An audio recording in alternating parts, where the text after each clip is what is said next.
Good afternoon, everybody. Hopefully you're all happy and healthy. Today we're going to be talking about measuring and meal prepping. So this is the 7th video in my bodybuilding competition review series. Now, most of you understand the importance of measuring and meal prepping.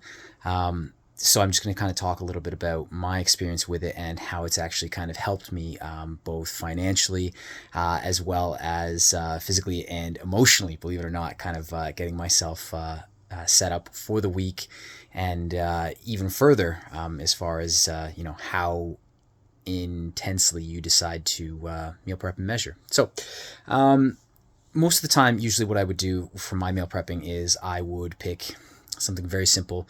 I would pick either, something for carbs, something for protein, and something for healthy fats. So I would just batch cook, and I would usually cook, a whole bunch of pasta, a whole bunch of potatoes, a whole bunch of rice, and then I would try and pair that with, a protein, whether that was chicken, fish, beef, pork, whatever was on sale, whatever was cheapest. Usually is what I went. And then with healthy fats, I usually kind of went off the cuff. I think that's probably something I've had a lot more work at trying to integrate into my diet, because most of the time I would just try and pair my carb with another carb. So usually some vegetables, a lot of steamed vegetables, just because it's easy, it's quick. You don't have to really think about what you're cooking and how you're doing it. So during this bodybuilding stage, at the beginning, I found it extremely difficult to meal prep. And I thought that, hey, eating the same meals all week isn't that big of a deal. However, for the first little bit, it was a lot harder than I realized. And then I started to try and tweak a few different meals, try some different recipes and stuff. And then I found with that, that my measuring skills were not quite on par. And it added another layer of difficulty to the entirety of it. And I would say, at the beginning, I really struggled with it. It was difficult. But as things kind of progressed, I found myself, kind of finding it easy to just stick with a specific, meal plan, even though ideally a lot of people would look at it and just go insane, because it is very simple. But that's, I think when you're tracking your food and when you're measuring things, that is how you keep it as simple as possible.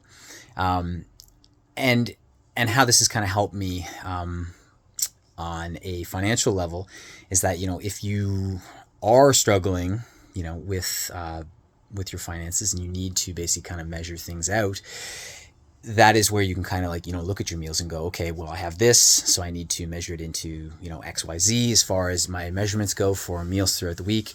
And then it does help you kind of, visualize things, and then understand, why it is you need to do it that way. So, and again, this is me just speaking from my own experience. I have seen and heard quite a few other people that are in the bodybuilding space that are absolute wizards in the kitchen and are able to basically be given like a macro, which essentially is, the amount of calories that they need to be eating, and they could, whip up 3, 4, 5 different types of recipes to be able to fit their meal plan throughout the week. So, this was something that I kind of kept very simple. But however, looking at things now, I think it's definitely given me an opportunity to reevaluate how I'm cooking and why I'm cooking, and cooking for taste as well as efficiency and for my goals. So, as far as other benefits of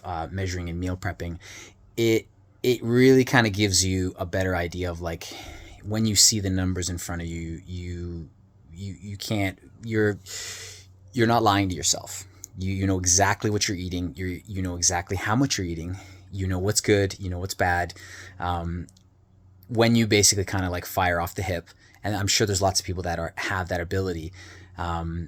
You don't know exactly what you're eating. You don't know how much you're eating. So I think in that respect, it is important to be able to at least do it for, I'd say, at least 3-4 weeks. If you can measure everything out, you can really start to do a personal audit of your diet and understand, okay, this is what I'm eating. this is how much I'm eating. And then if you couple that with some pictures, then you can start to go, okay, as well as your weekly weigh-ins or even daily weigh-ins, because your weight is going to fluctuate, then you can start to really pinpoint where it is you need to improve and what you can work on. So yeah, that's basically kind of been my experience with it. And even now I'd say I am measuring not everything, because my goals are different, but I'd say at least some of the stuff that I would normally, just slather on like peanut butter on a bagel, which I am very much guilty of doing now and then. But if you want to be closer, measuring and meal prepping is the absolute best way to go. And it keeps you organized throughout the week.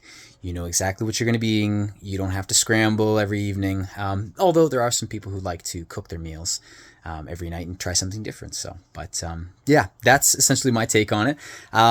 Yeah, so for the next video, I'm going to talk about creative eating. So that'll probably be a little bit of a shorter one. This one I felt like I went on a bit of a tangent. So yeah, have a great evening and all the best. Take care.